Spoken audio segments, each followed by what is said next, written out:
हाय प्यारे बच्चों।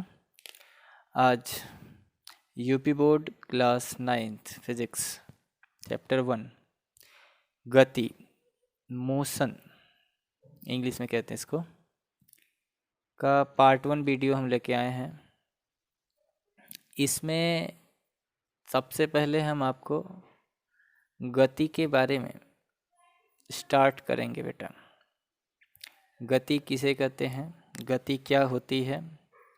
नित्य प्रतिदिन आप देखते होंगे अपने लाइफ में कि चीज़ें एक जगह से दूसरी जगह तक जाती हैं।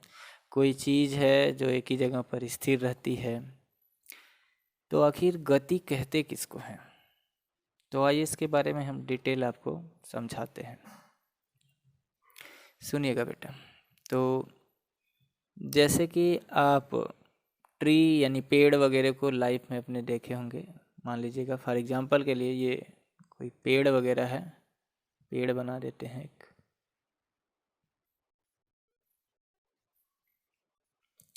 मान लीजिए, और आप जब इस ट्री को यानी पेड़ को देखते हैं तो आपको ये पेड़ कैसा दिखाई देता है।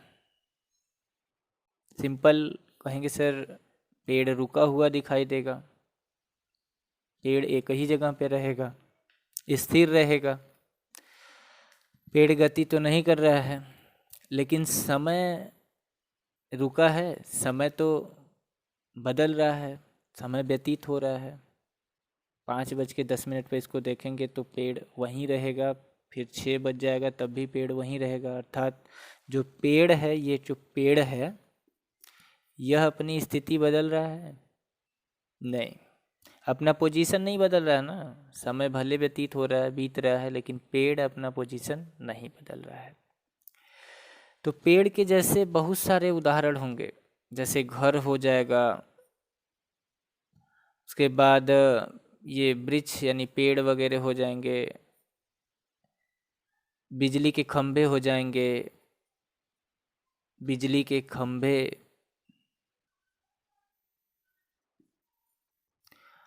और ऐसे बहुत सी वस्तुएं जिन्हें आप देखेंगे तो वो स्थिर ही रहते हैं, गति में नहीं आते हैं।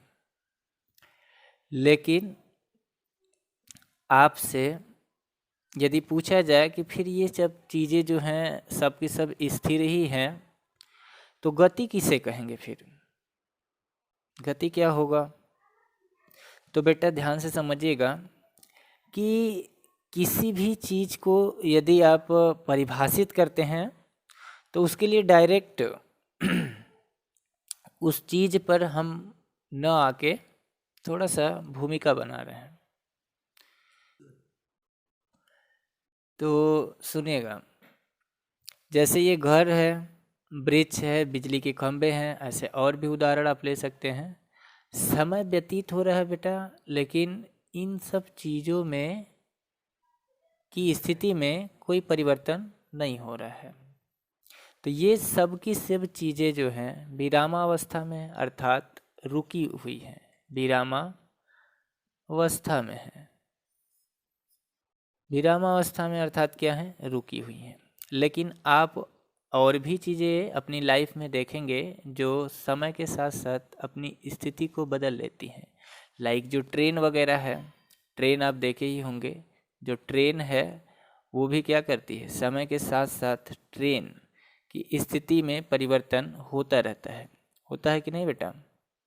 फॉर एग्जांपल के लिए मान लीजिए ट्रेन है, तो इस ट्रेन में समय के साथ साथ इसके पोजीशन में भी परिवर्तन आ जाता है। आता है कि नहीं, आता है। जैसे ये ट्रेन मान लीजिए 2:30 पर यदि वाराणसी जंक्शन पे है, तो ये मान लीजिए 5 बजे कहीं और किसी अन्य जंक्शन पे पहुंच जाएगी। समझ रहे हैं। तो समय के साथ साथ इस वस्तु या किसी पिंड में यदि परिवर्तन हो रहा है तो वो गति की अवस्था में होगी बेटा, वो गति में कहलाएगी। केवल ट्रेन ही नहीं, ऐसी बहुत सी चीज़ें आप अपनी दैनिक जीवन में देखे होंगे। जैसे फॉर एग्जांपल के लिए आप कार जानते हैं, कार देखे होंगे आप। ये जो कार है बेटा, ये भी, इसमें भी समय के साथ साथ स्थिति में परिवर्तन होता है। समझ पा रहे हैं कि नहीं? मान लीजिएगा ये कोई कार वगैरह है, ठीक है। अब इस कार को आप देखेंगे तो समय के साथ साथ इसके कार के स्थिति में परिवर्तन हो जाएगा बेटा। यदि कार ये चल रही है तो समय बीतेगा तो ये कार भी अपना स्थान बदल लेगी। समझ पा रहे हैं? तो कार हो गया, बस हो गई, ट्रेन हो गया, स्कूटर है, साइकिल है, कोई आदमी जो पैदल चल रहा है रोड पर, वो समय के साथ साथ उन सब में की स्थिति में परिवर्तन हो रहा है। हो रहा है कि नहीं? हो रहा है। तो ये क्या कहलाएंगे? गति की अवस्था में। किस अवस्था में? गति की अवस्था में। समझ रहे हो?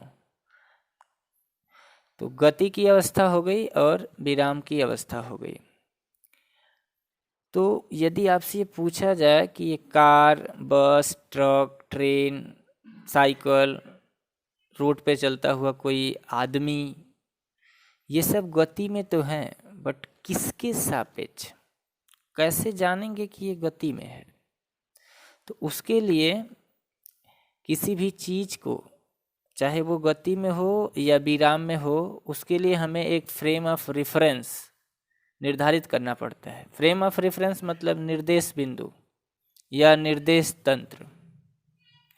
निर्देश तंत्र या बिंदु, ये क्या होता है बेटा? तो फ्रेम ऑफ रेफरेंस का मतलब होता है कि उसके सापेक्ष में हम उस ऑब्जेक्ट को मेजर करते हैं कि उस बिंदु के सापेक्ष कोई दूसरी वस्तु क्या गति में है या विराम में। जैसे आपको सिंपल उदाहरण से हम समझा रहे हैं कि ये मकान है, मान लो घर है, ये घर है, हाउस, ठीक है, और ये मान लो पेड़ है। दो उदाहरण ले लेते हैं और यहाँ पे एक छोटी सी कार बना देते हैं। एक छोटी सी कार बना देते हैं।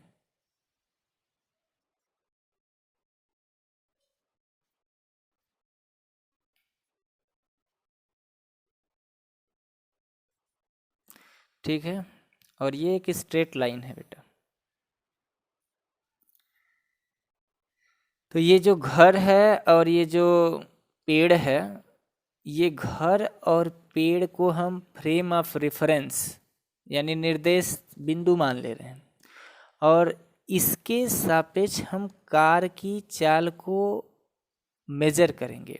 मतलब इसको, ये दोनों तो स्थिर रहेंगे, घर और ये पेड़, तो इनके हिसाब से हम देखेंगे कि क्या समय यदि व्यतीत होगा तो कार यहीं पे रहेगी या अपना पोजीशन बदल लेगी।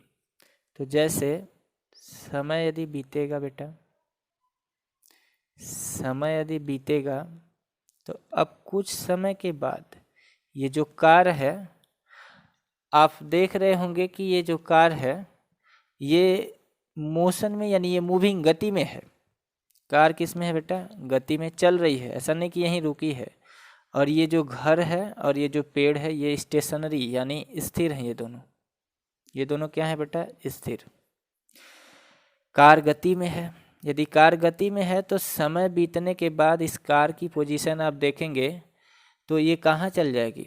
कुछ समय के बाद आप देखेंगे, कुछ समय के बाद तो ये कार जो यहाँ थी वो यहाँ आ जाएगी। बट क्या ये घर और ये पेड़ अपना स्थिति को बदला? नहीं ना, अपनी स्थिति नहीं बदला है। जहाँ घर समय व्यतीत हुआ है, बीता है, लेकिन घर और पेड़ के सापेक्ष यदि हम बात करेंगे कि ये जो कार है वो गति में है कि विराम में, तो आप क्या बताओगे? आप कहोगे ना कि सर कार तो चली गई, यानी कार किस में हो गई? गति की अवस्था में हो गई। और ये घर और ये पेड़ स्थिर रह गए यानी विराम अवस्था में रह गए। तो गति की बेटा दो अवस्थाएं होंगी। गति की कितनी अवस्था होती है? दो ठो, एक विराम की अवस्था और एक गति की अवस्था। अब गति को हम लिखते हैं, आपको समझाते हैं कि गति कहेंगे किसे। ठीक है, इन उदाहरणों से उम्मीद करता हूँ कि आपको कॉन्सेप्ट समझ में आ गया होगा कि जब भी हम किसी वस्तु को गति में कहेंगे तो उसे गति में किसके सापेक्ष कहेंगे, तो कोई ना कोई फ्रेम ऑफ रेफरेंस यानी निर्देश बिंदु मान लेते हैं।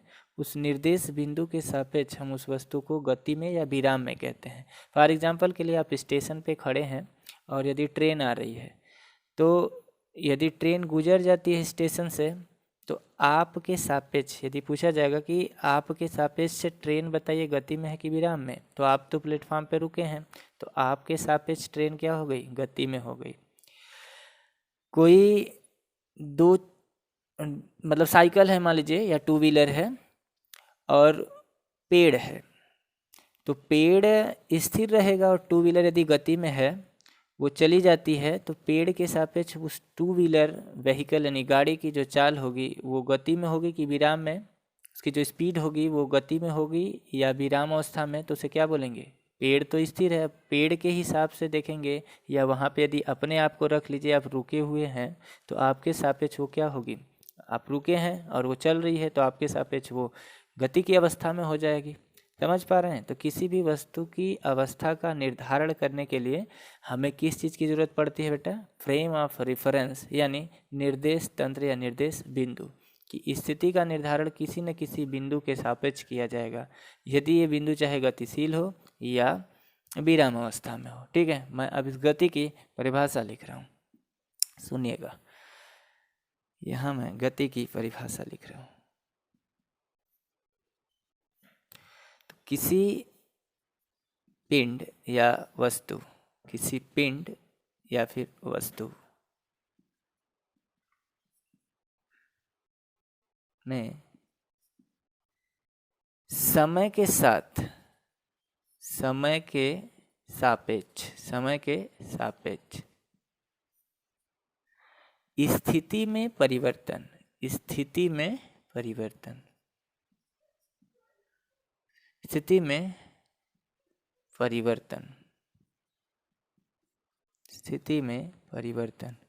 को गति कहते हैं। समझ पाए कि नहीं बेटा? किसी पिंड या वस्तु में समय के सापेक्ष स्थिति में जो परिवर्तन होगा, स्थिति का मतलब बेटा है उसके पोजीशन से, कि कोई चीज़ यहाँ है और कुछ समय बाद देखें तो यहाँ आ जाए, तब उसको कहेंगे कि उसकी स्थिति में परिवर्तन नहीं हो रहा है, तो वो गति में नहीं है। तब किस में है, विराम में है। यदि पूछा जाएगा कि विरामावस्था क्या होती है, तो विरामावस्था का मतलब होगा कि समय व्यतीत हो लेकिन वस्तु की स्थिति में परिवर्तन नहीं हो, तो उसे विरामावस्था कहेंगे। और यदि गति की अवस्था कहेगा तो समय परिवर्तित हो और वस्तु की स्थिति में भी परिवर्तन हो जाए, तो उसे कहेंगे गति की अवस्था यानी इन मोशन पोजीशन। ठीक है, गति की परिभाषा समझ में आई कि किसी पिंड या वस्तु में समय के सापेक्ष उसकी स्थिति में जो परिवर्तन होगा उसे गति कहेंगे। ठीक है बेटा, गति की परिभाषा समझाने के बाद आगे हम बात करेंगे कि सदिश और अदिश राशियां क्या होती हैं बेटा। सदिश और अदिश राशियां किसे कहते हैं? हालांकि डीपली इन सब चीज़ों के बारे में यहाँ पे नहीं दिया है, फिर भी सदिश और अदिश के बारे में हम कुछ आपको यहाँ पे समझा देते हैं। ठीक है, तो पहले हम हेडिंग डालेंगे सदिश राशियाँ। हेडिंग डालेंगे बेटा सदिश राशियाँ। सदिश राशियाँ, वेक्टर क्वांटिटीज। सदिश राशियाँ होती क्या हैं, सुनिएगा। वेक्टर क्वांटिटीज, सदिश राशियाँ कहने से पहले आपको ये समझ में आएगा या प्रश्न आपके दिमाग में उठेगा कि सर राशियाँ किसे कहते हैं, राशि क्या होती है।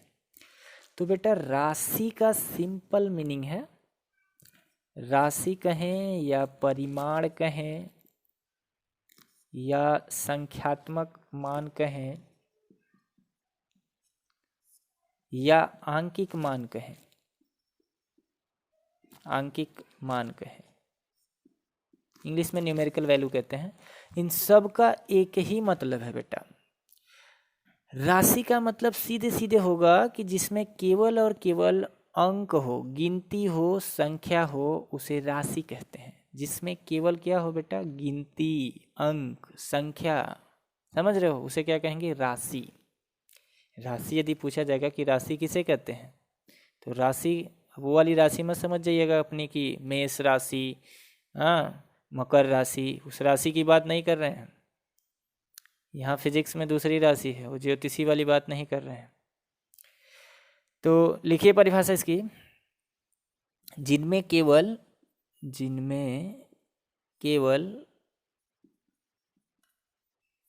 परिमाण होता है। परिमाण मतलब संख्या होता है, उन्हें राशि कहते हैं। राशि कहते हैं। कहेंगे जैसे बताइए सर, जैसे, तो जैसे समझिए, जैसे किसी आदमी का वेतन यदि पूछा जाए, किसी आदमी का वेतन, किसी आदमी का वेतन, ये जो आदमी का वेतन है बेटा, अब ऐसे तो नहीं कहोगे आप कि कोई आदमी है जो 40,000 रुपये मान लो कमाता है, तो मैं आपसे यदि पूछूंगा कि उस आदमी का मासिक वेतन बताइए, तो आप क्या कहेंगे, 40,000 किलोग्राम कमाता है, ऐसे नहीं ना कहेंगे, या 40,000 लीटर कमाता है, ऐसे कहेंगे, शायद टीचर ही लोटपोट जाए। समझ रहे हो, ऐसे तो कह नहीं सकते। तो जो आदमी का वेतन होगा उसमें केवल आंकिक मान ही तो आएगा कि 20,000 रुपया कमाता है या 50 रुपया कमाता है। जब भी आप कहोगे तो केवल गिनती, यानी उसमें केवल अंक ही आएगा, और आपके कहने के बाद सामने वाला आपकी पूरी बात को समझ जाएगा। आपसे प्रश्न नहीं करेगा कि भैया आगे भी बताइए कुछ, नहीं, आपने कह दिया कि वो 40,000 कमाता है या 20,000 या 50 रुपया कमाता है, तो आपकी बात पूरी हो गई और सामने वाले ने समझ गया। ठीक है। किसी आदमी का वेतन हो सकता है, किसी देश की जनसंख्या हो सकती है, किसी देश की जनसंख्या, वस्तुओं की संख्या हो सकता है, वस्तुओं की संख्या, ऐसे और भी उदाहरण। ठीक है, जिनमें केवल क्या आएगा बेटा, परिमाण आएगा, यानी अंक आएगा या गिनती आएगा या अंकिक मान होगा, उसे राशि कहेंगे। अब बात करते हैं सदिश राशि की। ठीक है, बात करते हैं किसकी, सदिश राशि की। आइए समझते हैं। तो सदिश राशि की परिभाषा सिंपल आपको संधि विच्छेद करके हम समझा देते हैं। सदिश का मतलब क्या है, राशि का मतलब उम्मीद करता हूँ आप समझ गए होंगे। सदिश का मतलब है स प्लस दिस, स प्लस दिस। स मतलब होता है बेटा साथ साथ, स मीन्स साथ साथ। और दिस का मतलब क्या होता है बेटा, दिशा, दिस मीन्स दिशा। अब देखिए परिभाषा कैसे बनाएंगे, परिभाषा को रटा ना करिए, शब्द का मेन निचोड़ यानी मतलब समझ लिया करिए, आप परिभाषा खुद से बना लिया करेंगे। ठीक है, देखिए तो हमने लिखा सदिश में साथ साथ और दिश मतलब दिशा। तो जिसमें दिशा के साथ साथ, दिशा के साथ साथ क्या होगा, परिमाण होगा। कहेंगे सर इसमें परिमाण तो दिखाई नहीं दे रहा है, तो बेटा याद कर लेंगे उसको कि सदिश मतलब होगा दिशा के साथ साथ, दिशा के साथ साथ। तो क्या चीज़ दिशा के साथ साथ, परिमाण। तो जिसमें दिशा के साथ साथ परिमाण होगा, दिशा के साथ साथ परिमाण होगा, उसे क्या कहेंगे, सदिश राशियाँ। परिमाण समझ रहे हो ना, अंकिक मान, गिनती। लिखो परिभाषा,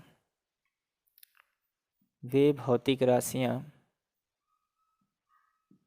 वे भौतिक राशियाँ जिनमें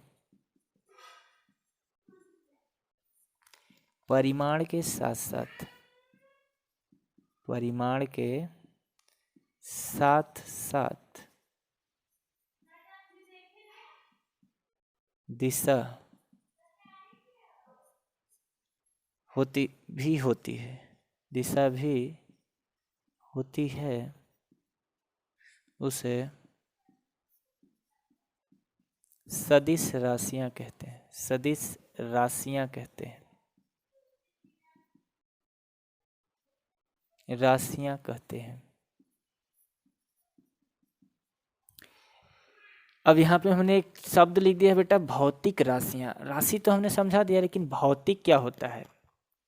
भौतिक राशि का मतलब होता है बेटा कि वे राशियां जिसको हम नाप तौल सकते हैं, एक दूसरे में अदला बदली कर सकते हैं, वे भौतिक राशियां होंगी। जैसे यदि हम कहें कि किलोग्राम है, उसे नाप तौल सकते हैं कि नहीं? 5 किलोग्राम माप सकते हैं। 20 मीटर है, हमारे पास मीटर स्केल है, उसे मापने के लिए माप सकते हैं।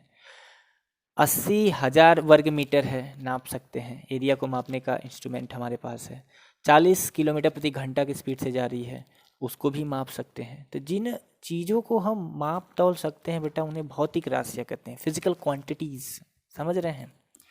तो भौतिक राशि मतलब समझ गए होंगे कि जिसे हम माप तौल सकते हैं उसे भौतिक राशि कहेंगे। केवल राशि कहेगा तो जिसमें केवल आंकिक मान या गिनती या संख्या या परिमाण होगा, उसे राशि कहेंगे। ठीक है। सदिश राशि जैसे बात करते हैं, इसका उदाहरण यदि आपसे पूछे तो इसका उदाहरण सिंपल आप दे सकते हैं। वेग है, विस्थापन है, बल है, त्वरण है, इत्यादि। अब इनके बारे में हम आगे बताएंगे कि वेग, विस्थापन, बल, त्वरण ये सब कैसे सदिश कैसे हैं, कैसे जानेंगे कि ये सदिश है। इनके बारे में आगे इसी चैप्टर में पढ़ना है हमें, इसके बारे में आगे डिटेल बात करेंगे। सदिश राशि के बाद बात करते हैं बेटा अदिश राशि की। सदिश राशि के बारे में बात करने के बाद आगे हेडिंग लगाएंगे अदिश राशियाँ। अदिश राशियाँ, अदिश राशियाँ।